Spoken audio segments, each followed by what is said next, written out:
Assalamualaikum teman-teman, balik lagi nih sama BAC, Berita Bang Amin Center, dan yang akan mengalahkan curhatnya Dr. Richard sama Denny Sumarno. Wah, siap-siap aja nih.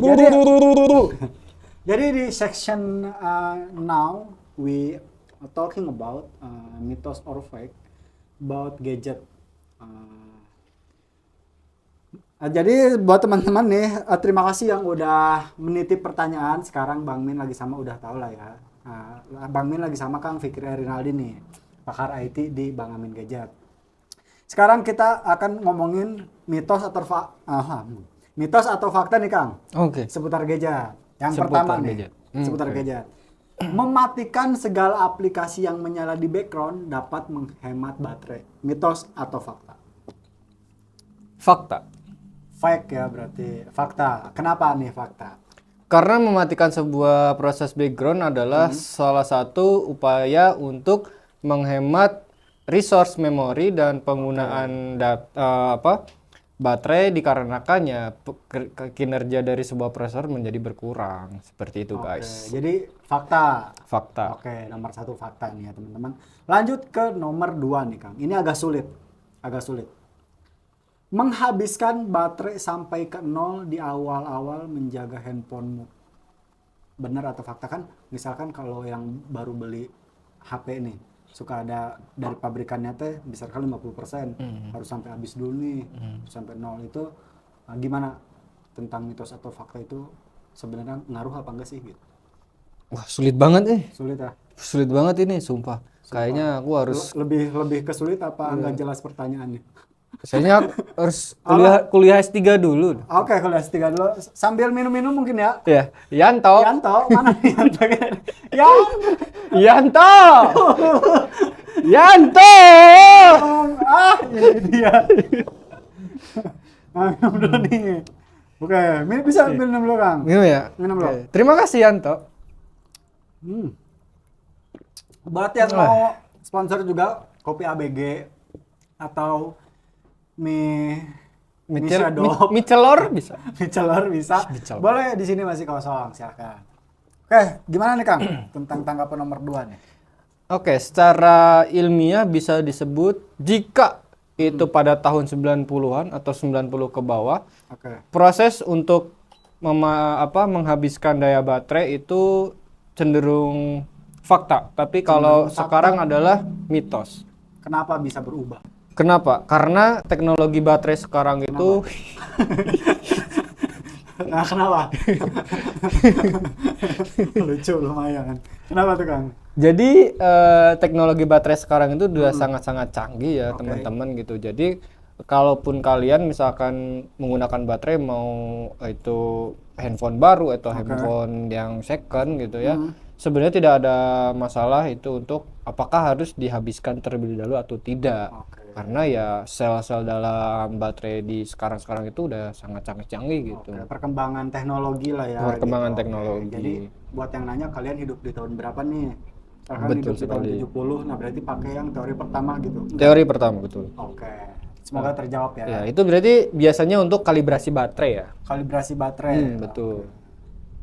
Sekarang pertanyaan yang ketiga nih Kang. Mitos atau fakta nih? Menggunakan charger yang murahan merusak handphone. Fakta. Fakta. Kenapa? Karena biasanya di dalam sebuah komponen charger itu untuk kenapa sebuah brand membuat charger bervariasi harganya karena di dalamnya itu memiliki komponen-komponen yang berbeda. Contohnya saya pengen disclaimer dulu. Jadi tidak ada charger yang murah itu pasti jelek, tidak. Jadi ada juga charger yang ya harganya yang mahal itu belum tentu bagus, dan yang murah juga belum tentu jelek gitu. Jadi intinya adalah dari sebuah brand yang mengeluarkan charger itu apakah komponen di dalamnya sudah melalui uji coba dan komponen-komponennya itu berkualitas. Seperti untuk mengetes apakah charger itu bagus dan cocok dalam handphone kalian adalah yang pertama diusahakan chargernya memiliki arus daya yang sesuai dengan kapasitas baterai yang digunakan si handphone itu sendiri, atau kemampuan kalau sekarang kan udah banyak sekali ya handphone yang teknologi fast charging. Betul. Nah, misalkan nih charger yang harganya mahal tuh original dia bisa 30 watt tapi digunakan di handphone yang dia cuma bisa 5 watt. Oke. Itu Jadi kan voltnya berlebih ya di dalam ya charger itu ya. itu selain bisa merusak si charger itu sendiri karena ya bukan peruntukannya gitu. Oke. Bisa juga merusak komponen-komponen dalam HP kalian. Jadi makanya untuk membeli charger diusahakan sih yang harganya sih mungkin bisa ya menurut kalian yang Worth it lah ya. worth it ya, nggak terlalu murah dan nggak terlalu mahal, tapi si chargernya emang berkualitas gitu. Oke. Tapi misalkan kalau masalahnya kayak gitu kan, misalkan handphonenya cuma bisa menerima 10 watt, sementara chargernya 15 watt, berarti yang masuk yang mana nih wattnya nih? Biasanya adalah karena kemampuan dari komponen si handphonenya cuma 10 watt, jadi cuma daya 10 watt aja yang masuk ke ke handphonenya. Oke. Cuma itu kalau misalkan di teknologi chargernya itu emang ada yang membatasi ya dari watt tersebut. Oke. Tapi ada juga misalkan sorry untuk produk-produk OEM gitu kan atau produk KW, kadang yang fast charging itu dia tidak ada komponen untuk pembatasan arusnya. Jadi 20 watt 20 aja ses terus. Yang biasanya kok handphone saya kok panas gitu, tapi chargernya cepet. Nah, sebenarnya kan orang tuh kayak suka ya, kayak Nah, betul. wih, Wah, saya cepet nih. fast charging nih gitu. betul. Tapi panas resikonya. Nah, dari panas itu bisa menimbulkan kerusakan pada komponen gitu, teman-teman. Ada plus minusnya berarti ya. Plus minusnya. Kecuali emang handphonenya emang disupport untuk fast charging di watt-watt tertentu. Oke. Ya bodo amat gitu kan, kalau mau panas juga emang dari pabrikannya udah segitu gitu. Emang udah dipersiapkan ya. Iya, jadi betul nggak sekali. Oke, semoga terjawab ya. Sekarang, wah ini agak berbobot nih Kang. Aduh, bobot berapa kilo? Minum dulu ya. Agak berbobot sih ini. Mesin X-ray di bandara dapat menghapus file dari perangkat atau gadget Anda. Ini bobot ini sih kalau menurut aku. Mesin X-ray, gimana nih Kang tanggapannya Kang? Mitos atau faktanya enggak? Iya, mitos atau fakta gitu. Kalau mungkin maaf nih saya mau disclaimer lagi. Setahu saya, ini menurut opini saya sendiri ya. Oke. Mesin X-ray itu ya mitos sih. Mitos.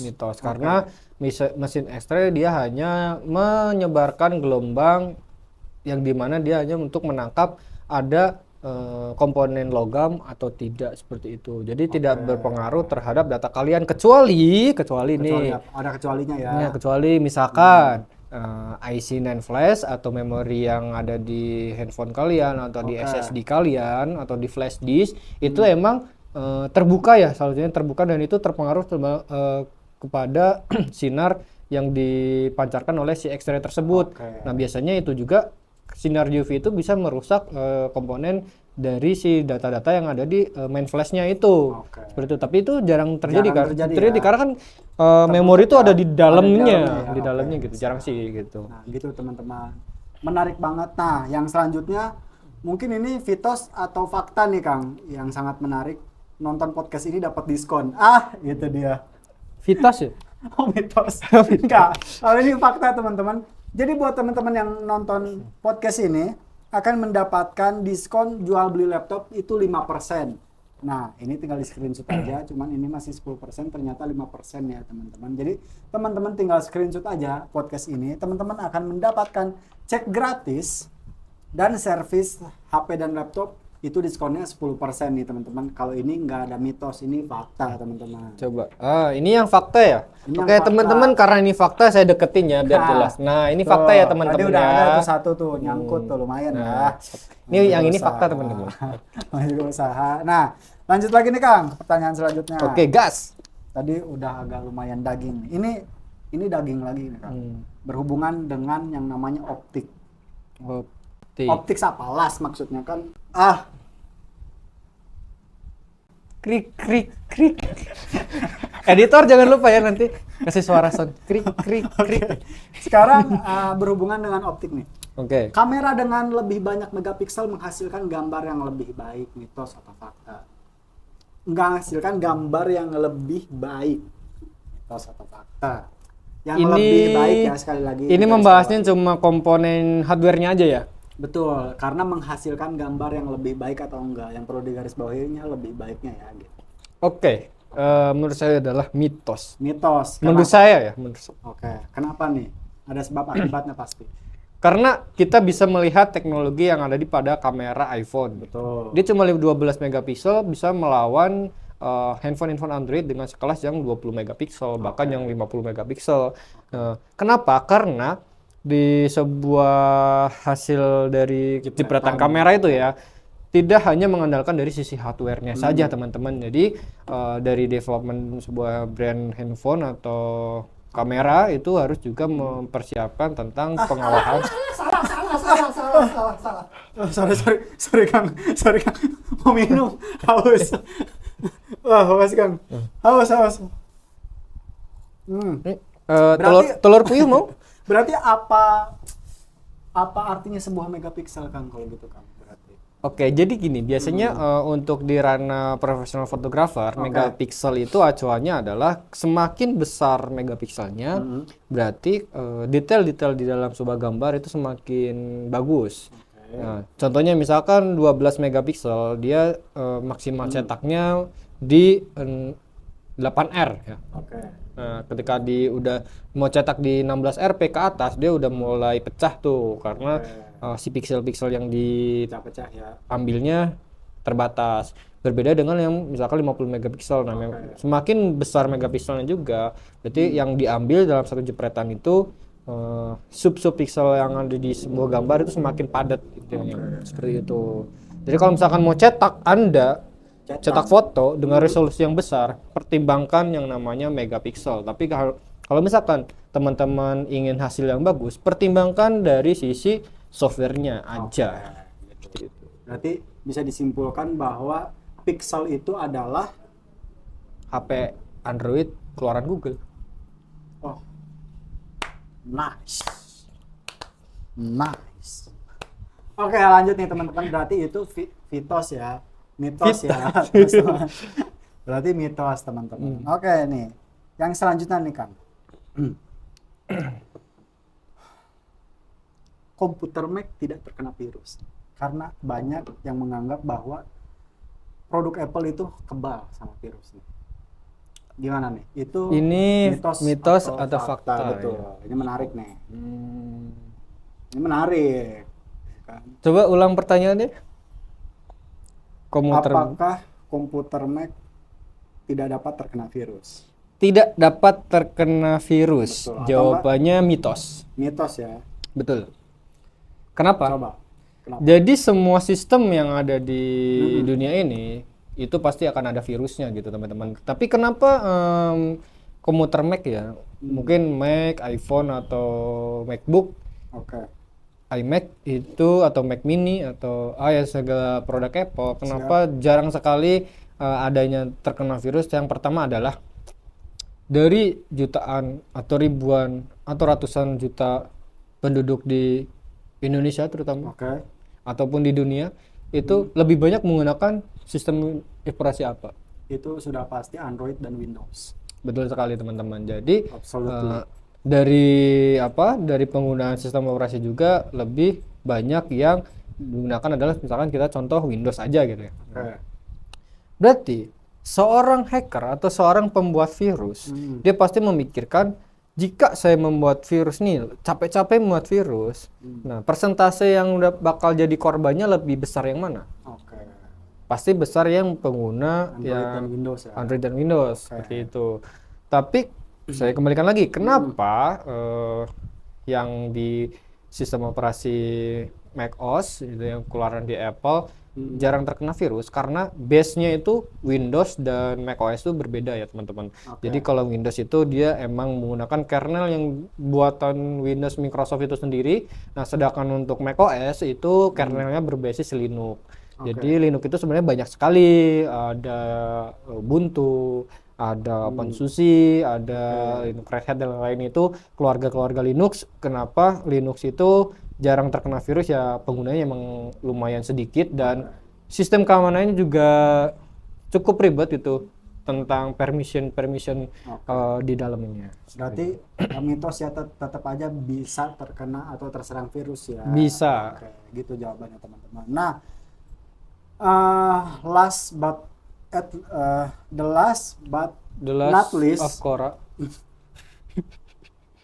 ini yang mungkin ini pertanyaan terakhir ya teman-teman. Terima kasih yang udah nitip pertanyaan. Nanti boleh nitip pertanyaan lagi mau di Instagram, TikTok atau YouTube nih teman-teman. Ini yang mungkin sebenarnya agak diragukan kebenarannya nih Kang, tentang salah satu fitur di handphone yang ada pelindung matanya. Misalkan kita malam-malam nih main handphone, takut matanya rusak, pakai pelindung mata gitu. Itu gimana Kang? Itu maksudnya emang lebih safety buat mata apa emang cuman fitur doang nih? Itu mitos atau fakta nih Kang? Pelindung mata ya? Saya baru lihat, baru dengar Bang. Kan suka ada nih kalau misalkan handphone nih ada perisai nyaman mata, jadi warnanya tuh agak berubah gitu. Oke. Jadi ini mungkin mainan software aja ya, bukan pelindung. Saya mikirnya pelindungnya tuh kayak alat yang dipasang di sebuah handphone gitu. Bukan ya? Bukan. Pelindung kan kata lain dari selingkuh. Enggak tahu. Saya nggak pernah selingkuh ya teman-teman. Saya nggak pernah selingkuh, jadi saya nggak tahu ya teman-teman. Oke. Gimana nih Kang? Karena kan emang ada fiturnya kan itu. Apa emang benar itu bisa melindungi mata kita gitu dari misalkan sinar apa gitulah. Oke. Mitos atau fakta dulu? Mungkin jawabannya fakta. Fakta ya. Tapi mendekati mitos. Fakta tapi mendekati mitos. Kenapa nih Kang? Karena itu kan adalah pemain software aja. Jadi sebenarnya untuk di layar handphone kita itu adalah ada namanya sinar biru ya, teman-teman ya. Nah, dengan blue sign berarti blue sign. Blue like. Blue film. Sensor ya, editor. Blue sign. Oke, sinar biru. Kok jadi gini? Ya, Yanto. Maaf ya teman-teman, namanya juga kita masih berproses. Aman ya Yanto ya. Aman. Oke, gimana nih? Oke, ini jadi kita cut mungkin ya? Oke, enggak. Karena masyarakat harus tahu. Jadi Yantonya ketahuan. Enggak, jadi pakai kupluk. Jadi shadow dikit lah. Oke. Minum dulu Kang ya sebelum jawab pertanyaan terakhir. Aduh. Enak nih jus buahnya. Mantap. Ini namanya jus buah tangan. Nice. Oke, gimana nih Kang tentang tadi perisai mata atau protect eyes? Oke, jadi menurut ini opini saya sendiri ya. Kembali lagi ini opini saya. Jadi tentang jawaban menurut pribadi saya sendiri. Jadi kalau misalkan ada salah-salah mohon maaf. Saya disclaimer di awal dulu. Jadi untuk pelindung mata yang dimaksud itu adalah karena setiap layar handphone maupun laptop ataupun gadget-gadget lain dia mengeluarkan sinar biru ya, dimana itu bisa merusak mata kita gitu. Biasanya orang-orang yang sering di depan layar pasti dia akan merasa pusing. Nah, itu efek dari sinar biru tadi. Makanya ada kacamata blue chromic. Blue chromic. Iya betul. Oke, jadi dari produsen handphone dia mengeluarkan fitur yang namanya pelindung mata ini. Jadi yang warnanya putih kebiruan itu dia direduce menjadi agak kekuningan. Seperti itu. Jadi biar mata kita tidak golden berarti ya. Betul sekali, kayak gitulah. Bahasa Inggrisnya jago banget ya Pak ya. Saya harus belajar. Oke. Jadi agak putih ke oranye. Lebih ke brown sih sebenarnya. Bukan oranye, bukan putih, tapi ke brown sih setahu saya gitu. Jadi kayak kecoklatan gitu. Tapi menurut saya sih itu tidak terlalu efektif ya teman-teman. Tidak terlalu efektif karena ya, karena sinar biru yang dikeluarkan dari layar teman-teman itu masih tetap ada. Makanya lebih aman sih menggunakan kacamata. Oke, tapi kenapa nih harus sinar biru? Kenapa enggak sinar emas? Toko emas. Itu dia. Nice. Enggak, tapi kenapa harus warna biru gitu Kang yang membuat mata kita cepat pusing atau cepat rusak gitu. Kenapa? Terus kenapa yang warna agak keorenan itu membuat mata kita nyaman? Mungkin ada saintisnya yang bisa menjawab itu Kang mungkin. Nah, mungkin untuk teman-teman yang kelahiran 80-90 masih mengalami lampu bohlam yang Lampu bohlam warna kuning. warna kuning ya. Yang walaupun udah nyala maksimal tetap redup lah ya gitu. Iya. Oke, kenapa? Itu bayangin gitu, misalkan di dalam satu ruangan ketika teman-teman Bayangin. Oke. Teman-teman yang menggunakan bohlam itu biasanya untuk kecenderungan pusingnya sangat lama gitu. Mungkin berapa bulan kemudian baru merasakan pusing. Tapi ketika menggunakan mungkin lampu-lampunya sekarang ya, lampu sekarang kan udah LED semua. Itu kan dia sama juga teknologinya seperti yang ada di layar handphone maupun komputer atau laptop. Dia kan cenderung lebih cepat merasa pusing gitu karena sinar birunya yang amat kejam sih menurut saya. Tapi itu adalah sebuah teknologi, jadi kita manfaatkan saja teman-teman. Jadi tahulah harus tahu waktu juga ya kalau main gadget ya berarti. Iya betul sekali. Nah itu dia. Oh ya, sebelum podcast ini berakhir, host akan kembali mengingatkan untuk teman-teman bahwa kita ada voucher diskon 10% untuk servis laptop dan handphone, untuk cek gratis juga ada, dan untuk jual beli laptop teman-teman akan mendapatkan potongan 5% teman-teman. Ini salah ya, harusnya 5% teman-teman gitu. 5% teman-teman, ingat ya 5% Ya, teman-teman. 5%. Jadi kalau misalkan terima kasih banyak buat teman-teman yang udah nonton Kang. Terima kasih banyak nih atas informasi yang udah diberikan kepada teman-teman. Jangan lupa share. Jangan lupa nanti ditransfer ke rekening. Iya dong, pasti. Udah pasti. Kita akan party lagi ya nggak? Gas. Party ilmu maksudnya. Betul sekali. Karena sebuah ilmu itu mahal ya teman-teman. Betul sekali. Mahal. Yang murah kan. Subscribe. Nah, yang murah bagus. Nice. Yang murah kan subscribe, benar. Teman-teman jangan lupa share, subscribe, dan like video ini kalau video ini menebar kebermanfaatan bagi banyak orang dan bisa menambah wawasan tentang IT untuk pengetahuan kalian nih teman-teman. Segitu aja. Dari Bang Min pamit, Kang Fikri Erinaldi pamit, hatur. Thank you. Ciao.